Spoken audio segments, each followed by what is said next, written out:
for Mice and Men chapters 5 and 6. Please make sure that you're following along in your reading guide.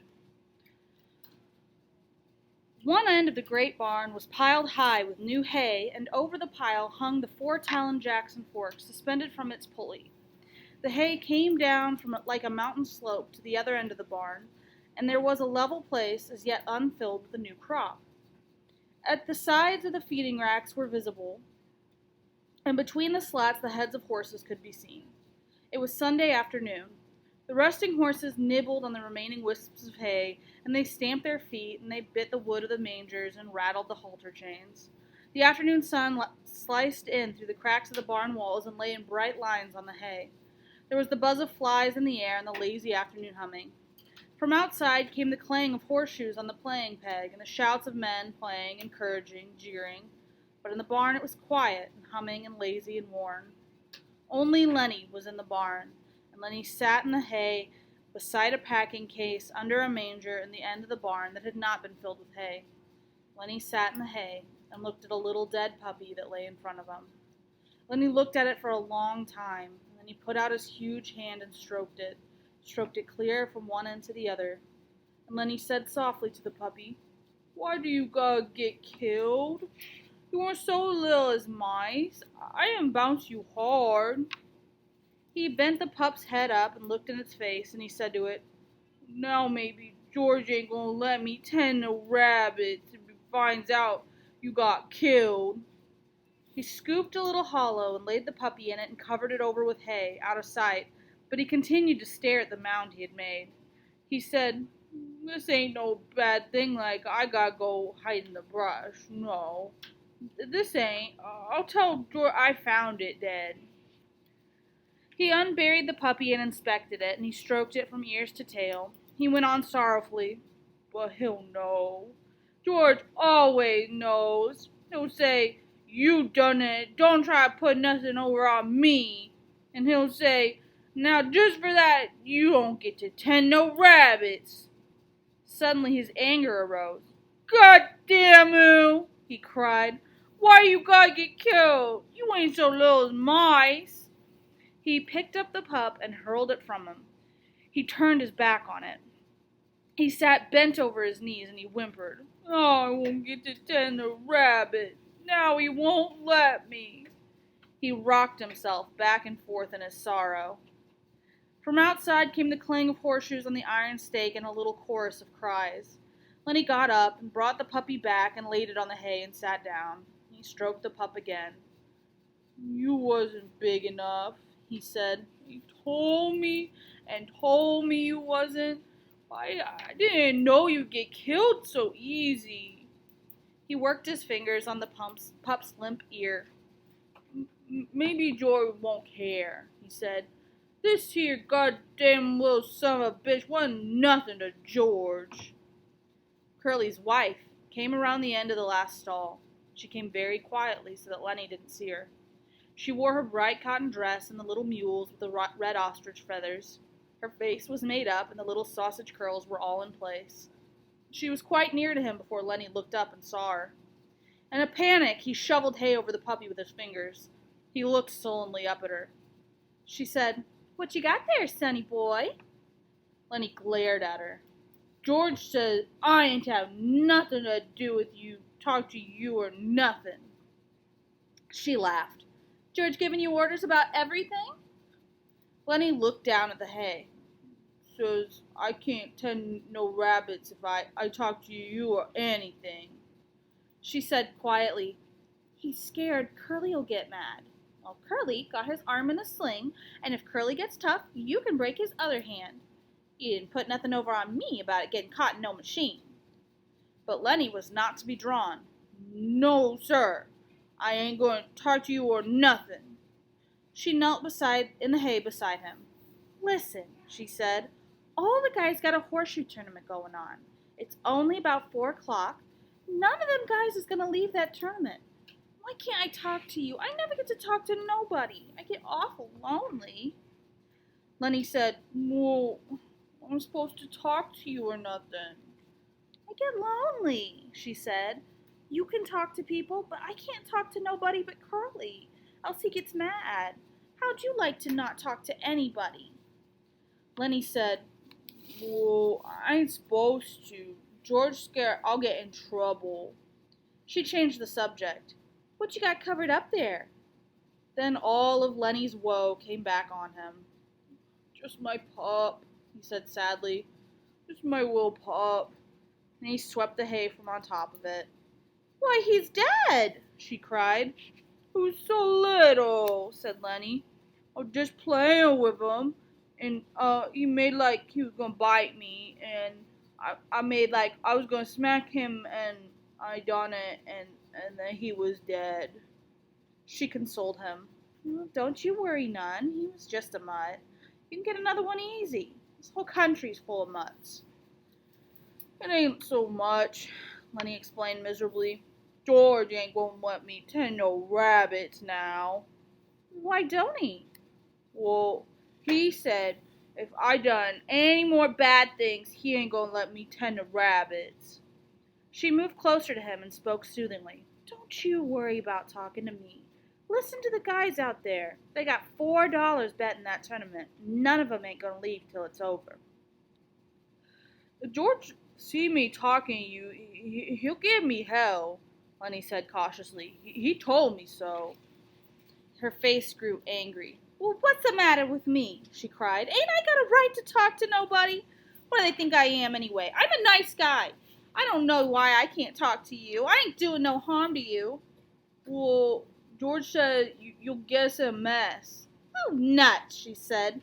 What kind of harm am I doing to you? Seems like they ain't none of them cares how I gotta live. I tell you, I ain't used to living like this. I could have made something of myself, she said darkly. Maybe I will yet. And her words tumbled out in a passion of communication, as though she hurried before her listener could be taken away. I lived right in Salinas, she said. Come there when I was a kid. Well, a show come through, and I met one of the actors, and he said I could go with that show, but my old lady wouldn't let me. She says because I was only 15, but the guy says I coulda, and if I'd went, I wouldn't be living like this, you bet. Lenny stroked the pup back and forth. We're gonna have a little place, rabbits, he explained. She went on with her story quickly before she could be interrupted. Another time, I met a guy, and he was in the pitches. Went out to the Riverside Dance Palace with him. He says he was going to put me in the movies. Says I was a natural. As soon as he got back to Hollywood, he was going to write me about it. She looked closely at Lenny to see whether she was impressing him. I never got that letter, she said. I always thought my old lady stole it. Well, I wasn't going to stay no place where I couldn't get nowhere and make nothing of myself, and then where they stole your letters. I asked her if she stole it too, and she says no. So I married Curly. Met him right out of the Riverside Dance Palace that same night. She demanded, you listening? Me? Sure. Well, I ain't told this to nobody before. Maybe I oughtn't to. I don't like Curly. He ain't a nice fella. Because she had confided in him, she moved closer to Lenny and sat down beside him. Could have been in the movies and had nice clothes. All them nice clothes like they wear. And I could have sat in them big hotels and had pictures took of me. And when they give them previews, I would have went to them and spoke on the radio, and it wouldn't have cost me a cent because I was in the picture. And all them nice clothes like they wear, because this guy said I was a natural. She looked up at Lenny, and she made a small, grand gesture with her arm and hand to show that she could act. The fingers trailed after her leading wrist, and her little finger stuck out grandly from the rest. Lenny sighed deeply. From the outside of the clang of a horseshoe on metal, and the chorus of cheers. Somebody made a ringer, said Curly's wife. Now the light was lifting as the sun went down, and the sunstreaks climbed up the hill and fell over the feeding racks and on the heads of the horses. Lenny said, maybe if I took this pup out and I throwed him away, George wouldn't never know, and then I could tend to rabbits with no trouble. Curly's wife said angrily, don't you think of nothing but rabbits? We're going to have a little place, Lenny explained patiently. We'll have a house and a garden and a place for alfalfa, and that alfalfa for the rabbits. And I take a sack, I get all full of alfalfa, and I take it to the rabbits. She asked, what makes you so nuts about rabbits? Lenny had to think carefully before he could come to a conclusion. He moved cautiously close to her until he was right against her. I like to pet nice things. Over at fair, I seen some of them long-haired rabbits, and they was nice, you bet. Sometimes I even pet mice, but not when I could get nothing better. Curly's wife moved away from him a little. I think you're nuts, she said. No, I ain't, Lenny explained earnestly. George says I ain't. I like to pet nice things with my fingers, like soft things. She was a little bit reassured. Well, who don't? She said. Everybody likes that. I like to feel silk and velvet. You ever feel velvet? Lenny chuckled with pleasure. You bet, by God, he cried happily. And I had some, too. A lady gave me some, and that lady was my own Aunt Clara. And she gave it right to me, about this big a piece. I wished I had that velvet right now. A frown came over his face. I lost it. He said, I ain't seen it for a long time. Curly's wife laughed at him. You're nuts, she said, but you're kind of a nice fella, just like a big baby. But a person who can see kinda what you mean. I mean, like when I'm doing my hair sometimes, I just sit and stroke it because it's so soft. To show how she did it, she ran her fingers over the top of her head. Some people get kind of coarse hair, she said complacently. Take Curly, his hair is just like wire. But mine is soft and fine, because I brush it a lot. That makes it fine. Here, feel right here. She took Lenny's hand and put it on her head. Feel right around there and see how soft it is. Lenny's big fingers fell to stroking her hair. Don't you muss it up, she said. Lenny said, Oh, that's nice. He stroked harder. Oh, that's nice. Well, look out now. You're going to muss it up. And she cried angrily, You stop it now. You're going to mess it all up. She jerked her head sideways, and Lenny's finger closed on her hair and held on. Let go, she cried. You let go. Lenny was in a panic. His face was contorted. She screamed then, and Lenny's hand closed over her mouth and nose. Please don't, he begged. Oh, please don't do that. George will be mad. She struggled violently under his hands. Her feet battered on the hay, and she writhed to be free. And from under Lenny's hand came a muffled screaming. Lenny began to cry with fright. Oh, please don't do none of that, he begged. George's gonna say a dumb bad thing. He ain't gonna let me tend a rabbits. He moved his hand a little, and her hoarse cry came out. Then Lenny grew angry. Oh, don't, he said. I don't want you to yell. You're gonna get me in trouble just like George said you will. And now don't do that. And she continued to struggle, and her eyes were wild with terror. He shook her then, as he was angry with her. Don't go yelling, he said, and he shook her, and her body flopped like a fish. And then she was still, for Lenny had broken her neck. He looked down at her, carefully removed his hand from over her mouth. She lay still. I don't want to hurt you, he said, but George's going to be mad if you yell. When she didn't answer no more, nor move, he bent closely to her. He lifted her arm and let it drop. For a moment he seemed bewildered, and then he whispered in fright, Oh, I done a bad thing. I done another bad thing. He pawed up the hay until it partly covered her. From outside the barn came a cry of men and the double clang of shoes on metal. For the first time, Lenny became conscious of the outside. He crouched down in the hay and listened. Oh, I done a real bad thing, he said. I shouldn't have did that. George's gonna be mad. And he said, and hide in the brush till he calm. He gonna be mad in the brush till he calm. That's what he said. Lenny went back and looked at the dead girl. The puppy lay close to her. Lenny picked it up. I'll throw him away, he said. It's bad enough like it is. He put the pup under his coat, and he crept up to the barn wall and peered out between the cracks toward the horseshoe game. And he crept around the end of the last manger and disappeared. The sun streaks were high on the wall by now, and the light was growing soft in the barn. Curly's wife lay on her back, and she was half covered in hay. It was very quiet in the barn. Even the quiet of the afternoon was on the ranch. Even the clang of the pitched shoes, even the voices of the men in the game seemed to grow more quiet. The air in the barn was dusky in the advance of open day. A pigeon flew out and through the open hay door and circled and flew out again.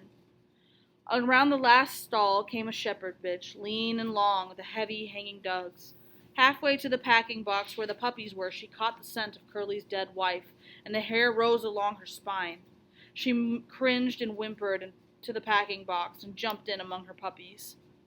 Curly's wife lay with a half covering of yellow hay, and the meanness and the plannings and the discontentment and the ache for attention were all gone from her face. She was very pretty and simple, and her face was sweet and young. Now her rouged cheeks and her reddened lips made her seem alive and sleeping very lightly. The curls, tiny little sausages, were spread on the hay behind her head, and her lips were parted. As happens sometimes, a moment settled and hovered, and remained for much more than a moment. Sound stopped and movement stopped for much, much more than a moment. Then gradually time awakened again and moved sluggishly on. The horses stamped on the other side of the feeding racks, and halter chains clinked, and outside the men's voices became louder and clearer. From around the end of the last stall, old Candy's voice came. "Lenny," he called. "Oh, Lenny, you in here? I've been figuring some more. Tell you what we can do, Lenny."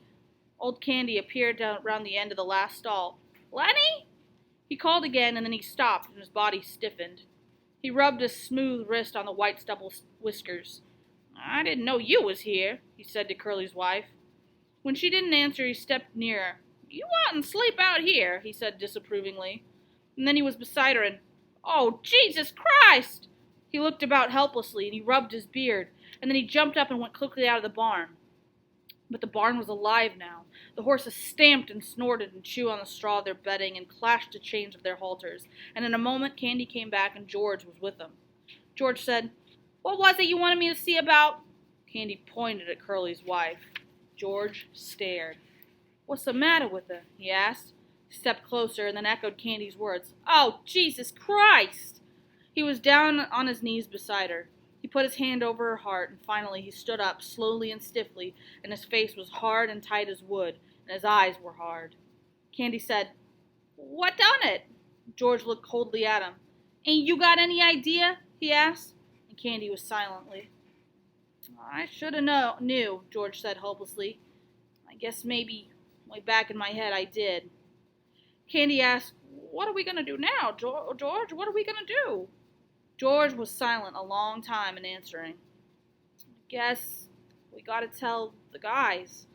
I guess we got to tell them and lock them up. We can't let him get away. The poor bastard's starved." He tried to reassure himself. Maybe they'd lock him up and be nice to him. But Candy said excitedly, "We ought to let him get away. You don't know about Curly. Curly gonna want to get him lynched. Curly's gonna get him killed." George watched Candy's lips. "Yeah," he said at last. "That's right. Curly will. And the other guys will." He looked back at Curly's wife. Now, Candy spoke his greatest fear. "You and me, we can still go get that little place, can't we, George? You and me, we can go there and live nice. Can't we, George? Can't we?" Before George answered, Candy dropped his head and looked down at the hay. He knew. George said softly, "I think I knowed from the very first. I think I'd know we'd never do her. He used to like to hear about it so much I got thinking that maybe we would." "Then it's all off?" Candy asked sulkily. George didn't answer his question. George says, "I'll work my month and I'll take my $50 and I'll stay the night in some lousy cat house. Or I'll go to some pool room till everybody goes home, and then I'll come back and work another month and I'll have $50 more." Candy said, "He's such a nice fella. I didn't think he'd do nothing like this." George still stared at Curly's wife. "Lenny never done it meanness," he said. "All the time he done bad things, but he never done any of 'em mean." He straightened up and looked back at Curly. "Now listen, we gotta tell the guys, and they gotta bring him in, I guess. There ain't no way out. Maybe they won't hurt him." He said sharply, "I ain't gonna let them hurt Lenny. Now you listen, the guys might think I was in on it. I'm gonna go in the bunkhouse, and then in a minute you come out and tell the guys about her, and I'll come along and make like I never seen her. Will you do that, so the guys won't think I was in on it?" Candy said, "Sure, George. Sure, I'll do that." Okay, give me a couple minutes, and you come running out and tell like you just found her, okay? I'm going now. George turned and went quickly out of the barn. Old Candy watched him go. He looked helplessly back at Curly's wife, gradually in sorrow, and his anger grew into words. "You goddamn tramp," he said viciously. "You done it, didn't you? I suppose you're glad. Everybody knowed you'd mess things up. You wasn't no good. You ain't no good now, you lousy tart." He sniveled and his voice shook. I could have hoed in the garden and washed dishes for them guys." He paused and went on in a sing-song, and he repeated the old words. "If there was a circus or basketball game, we would have just went to her. Just said to hell with work and went to her. Never asked nobody say so, and they'd been pig and chickens and the winter, little fat stove and the rain coming and just sat in there." His eyes blinded with tears, and he turned and went weakly out of the barn and rubbed his bristly whiskers off his wrist stump. Outside, the noise of the game stopped. There was a rise of voices in question and a drum of running feet, and the men burst into the barn. Slim and Carlson and young Whit and Curly and Crooks keeping back out of attention range. Candy came after them, and last of all George. George had put on his blue denim coat and buttoned it, and his black hat was pulled down low over his eyes. The men raced around the last stall. Their eyes found Curly's wife in the gloom, and they stopped and stood still and looked. Then Slim went quietly over to her, and he felt her wrist. One lean finger touched her cheek, and his hand went under her slightly twisted neck, and his fingers explored her neck. When he stood up, the men crowded near, and the spell was broken. Curly all of a sudden came to life. "Yeah, I know who done it," he cried. "That big son of a bitch done it. I know he done it. Why, everybody else was out there playing horseshoes." He worked himself into a fury. "I'm gonna get him. I'm going for my shotgun. I'll kill that big son of a bitch myself. I'll shoot him in the guts. Come on, you guys." He ran furiously out of the barn. Carlson said, "I'll go get my Luger." And then he ran out too. Slim turned quietly to George. "I guess Lenny done it all right," he said. "Her neck's bust. Lenny could have did that." George didn't answer, but nodded slowly. His hat was so far down on his forehead that his eyes were covered. Slim went on. "Maybe like that time in Weed you was telling about." Again, George nodded. Slim sighed. "Well, I guess we gotta go get him. Where do you think he might have went?" It seemed to take George some time to free his words. "He would have went south," he said. "We come from the north, so he would have went south." "I guess we gotta go get him," Slim repeated. George stepped close. "Couldn't we maybe bring him in and they'll lock him up? He's nuts, Slim. He never done this to be mean." Slim nodded. "We might," he said. "If we can keep Curly in, we might, but Curly's gonna want to shoot him. Curly's still mad about the hand. Suppose they lock him up and strap him down and put him in a cage. That ain't no good, George." "I know," said George. "I know." Carlson came running in. "That bastard stole my Luger," he shouted. "It ain't in my bag." Curly followed him, and Curly carried a shotgun in his good hand. Curly was cold now. "All right, you guys," he said. "Crook's got a shotgun. You take it, Carlson. And if you see him, don't give him no chance. Shoot for his guts. That'll double him over." Whit said excitedly, "I ain't got a gun." Curly said, "You go and Soledad and get a cop. Get Al Wilkes, he's deputy sheriff. Go get him now." He turned suspiciously on George. "You're coming with us, fella." "Yeah," said George. "I'll come, but listen, Curly. The poor bastard's nuts. Don't shoot him. He didn't know what he was doing." "Don't shoot him?" Curly cried. "He got Carlson's Luger. Of course we'll shoot him." George said weakly, "Maybe Carlson lost his gun." "I seen it this morning," said Carlson. "No, it's been took." Slim stood looking down at Curly's wife. He said, "Curly, maybe you better stay here with your wife." Curly's face reddened. "I'm going," he said.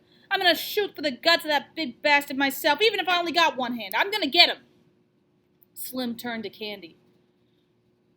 "You stay here with her then, Candy. The rest of us is going to get going." They moved away. George stopped a moment beside Candy, and they both looked down at the dead girl until Curly called, "You, George, until Curly called, "You, George, you stick with us so we don't think you had nothing to do with this." George moved slowly after them, and his feet dragged heavily. And when they were gone, Curly squatted down in the hay and watched the face of Curly's wife. "Poor bastard," he said softly. The sound of the men grew fainter. The barn was darkening gradually, and in their stalls the horses shifted their feet and rattled the halter chains. Old Candy lay down in the hay and covered his eyes with his arm. The deep green pool of the Salinas River was still in the late afternoon. Already the sun had left the valley to go climbing up the slopes of the Galabian Mountains, and the hilltops were rosy in the sun. But by the pool among the mottled sycamores a pleasant shade had fallen. A water snake glided smoothly up the pool, twisting its periscope head from side to side, and it swam the length of the pool and came to the legs of a motionless heron that stood in the shadows. A silent head and beak lanced down and plucked it out by the head, and the beak swallowed the little snake while its tail waved frantically. A far rush of wind sounded, and a gust drove through the top of the trees like a wave. The sycamores turned up their silver sides, the brown, dry leaves on the ground scuttled a few feet, and row on row of tiny wind waves flowed on the pool's green surface. As quickly as it had come, the wind died and the clearing was quiet again. The heron stood in the shallows, motionless and waiting. Another little water snake swam up the pool, turning its periscope head from side to side. Suddenly, Lenny appeared out of the brush, and he came as silently as a creeping bear moves. The heron pounded the air with its wings, jacked itself clear of the water, and flew off downriver. The little snake slid in among the reeds at the pool's side. Lenny came quietly to the pool's edge. He knelt down and drank, barely touching his lips to the water. When a little bird skittered over the dry leaves towards him, his head jerked up, and he strained toward the sound with his eyes and ears until he saw the bird, and then he dropped his head and drank again. When he finished, he sat down on the bank with his side to the pool so that he could watch the trail's entrance. He embraced his knees and laid with his chin down on his knees. The light climbed out of the valley, and as it went, the tops of the mountains seemed to blaze with increasing brightness. Lenny said softly, "Well, I didn't forget, you bet. Goddamn. Hide in the brush and wait for George." He pulled his hat down low over his eyes. "George gonna give me hell," he said. "George gonna wish he was alone and not have me bothering him." He turned his head and looked at the bright mountain tops. "Oh, I could go right off there and find a cave," he said, and he continued sadly, "I never had no ketchup, but I won't care. And if George doesn't want me, I'll go away. I'll go away." And then from out of Lenny's head there came a little fat old woman. She wore thick bull's-eye glasses, and she wore a huge gingham apron with pockets, and she starched out clean. She stood in front of Lenny and put her hands on her hips, and she frowned disapprovingly at him. And when she spoke, it was in Lenny's voice. "I told you," she said. "I told you, mind George, 'cause he's such a nice fellow and good to you. But you don't never take no care. You do bad things." And Lenny answered her, "I tried, Aunt Clara, ma'am. I tried and tried. I couldn't help it." "You never give a thought to George," she went on in Lenny's voice. "He been doing nice things for you all the time. And when he got a piece of pie, you always get half or more than half. And if there was any ketchup, he'd give it all to you." "Oh, no," said Lenny miserably. "I tried, Aunt Clara, ma'am. I tried. She interrupted him. "All the time he could have had such a good time if it wasn't for you. He would have took his pay and raised hell in a whorehouse, and he could have sat in a pool room and played snooker, but he got to take care of you." Lenny moaned with grief. "No, Aunt Clara, ma'am. I'll go right off in the hills, and I'll find a cave, and I'll live there, and I won't be no trouble for George." "You just say that," she said sharply. "You always saying that, and you know son of a bitch and well you ain't never gonna do it. You just stick around and stew the bejesus out of George all the time." Lenny said, "I might as well just go away. George ain't gonna let me tend the rabbits now." Aunt Clara was gone, and from Lenny's head there came a gigantic rabbit. It sat on its haunches in front of him, and it waggled its ears and crinkled its nose at him, and it spoke in Lenny's voice too. "Tend wabbits," it said scornfully. "You crazy bastard, you ain't fit to lick the boots of no rabbit. Well, you forget 'em and let 'em go hungry, and that's what you do, and then what would George think?" "I would not forget," Lenny said loudly. "The hell you wouldn't," said the rabbit. You ain't worth a grease jackpin and ram you into hell. Christ no, George done everything he could to jack you out of the sewer, but it don't do no good. If you think George gonna let you tend a rabbit, you crazier than usual. He ain't. He gonna beat the hell out of you with a stick. That's what he gonna do. Now Lenny retorted belligerently. He ain't neither. George wouldn't do nothing like that. I knew George since I forget when, but he ain't never raised his hand at me with a stick. He nice to me. He ain't gonna be mean. Well, he's sick of you, said the rabbit. He gonna beat the hell out of you and then go away and leave you.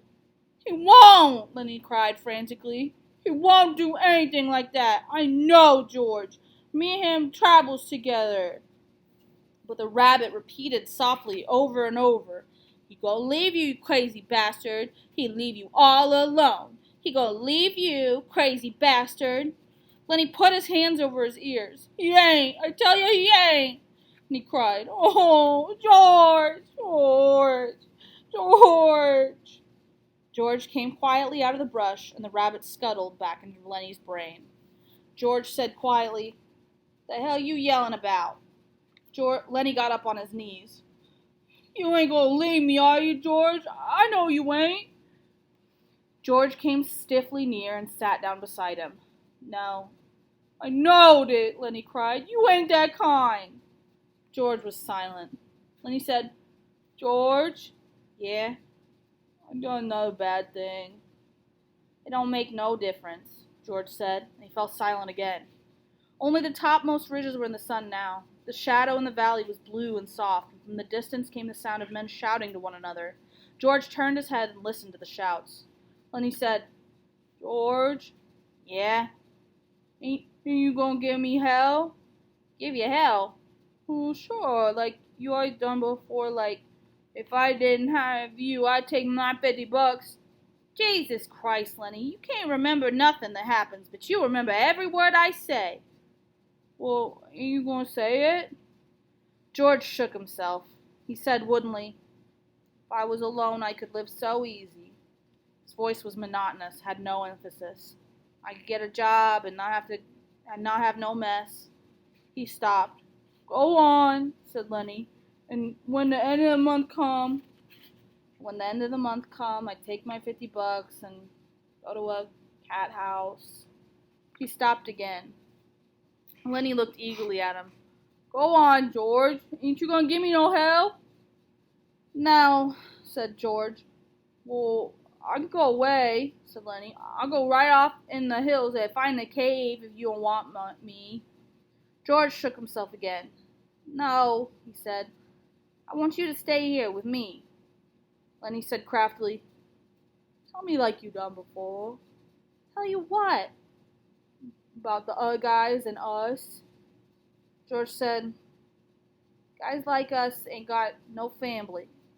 They make a little stake and they blow it, and they ain't got nobody in the world that gives a hoot in hell about them. But not us, Lenny cried happily. Tell about us now. George was quiet for a moment. But not us, he said. Because I got you, and I got you, and we got each other, that's what.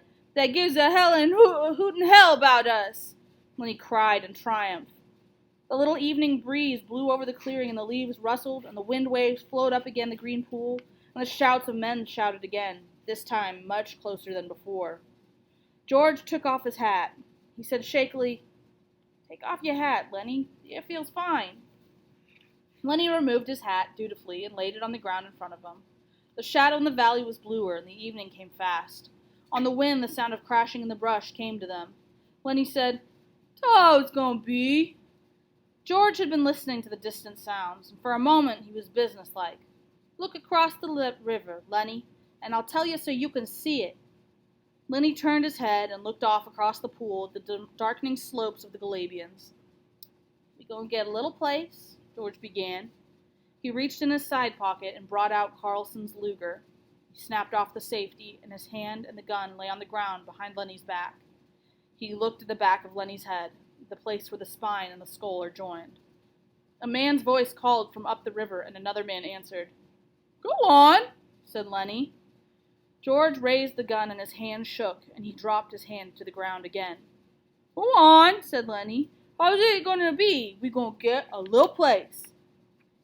We have a cow, said George, and we'll have maybe a pig and chickens, and down the flat we'll have a little piece of alfalfa. For the rabbits, Lenny shouted. For the rabbits, George repeated. And I get to tend the rabbits. And you get to tend the rabbits. Lenny giggled with happiness. And live on fatherland. Yes. Lenny turned his head. No, Lenny, look down there across the river, like you can almost see the place. Lenny obeyed him. George looked down at the gun. There were crashing footsteps in the brush now. George turned and looked towards them. Go on, George, when are we going to do it? Gonna do it soon. Me and you.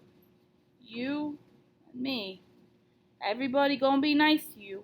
Ain't nobody gonna be no more trouble. Nobody gonna hurt you or steal from them. Lenny said, I thought you were mad at me, George. No, said George. No, Lenny, I ain't mad. I never been mad and I ain't now. That's the thing I want you to know. The voices came close now. George raised the gun and listened to the voices. Lenny begged, let's do it now. Let's get that place now. Sure, right now. I gotta. We gotta. And George raised the gun and steadied it, and he brought the muzzle of it close to the back of Lenny's head. The hand shook violently, but his face set and his hand steadied.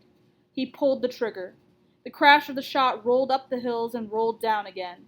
Lenny jarred and then settled slowly forward to the stand, and he lay without quivering. George shivered and looked at the gun, and then he threw it from him, back up on the bank, near the pile of old ashes. The brush seemed filled with the cries and the sound of running feet. Slim's voice shouted, George, where you at, George? But George sat stiffly on the bank and looked at his right hand that had thrown the gun away. The group burst into the clearing, and Curly was ahead. He saw Lenny lying on the ground. Got him, by God! He went over and looked down at Lenny, and then he looked back at George. Right in the back of the head, he said softly. Slim came directly to George and sat down beside him, sat very close to him. Never you mind, said Slim. I got to sometimes. But Carlson was standing over George. How'd you do it? He asked. I just done it, George said tiredly. Did he have my gun? Yeah, he had your gun. And you got it away from him, and you took it. You killed him? Yeah, that's how. George's voice was almost a whisper. He looked steadily at his right hand that held the gun. Slim twitched George's elbow. Come on, George. Me and you, we'll go in and get a drink. George let himself be helped to his feet. Yeah, a drink. Slim said, You had it, George. I swear you had it. Come on with me. He led George into the entrance of the trail and looked up toward the highway. Curly and Carlson looked after them, and Carlson said, What the hell you suppose is eating them two guys?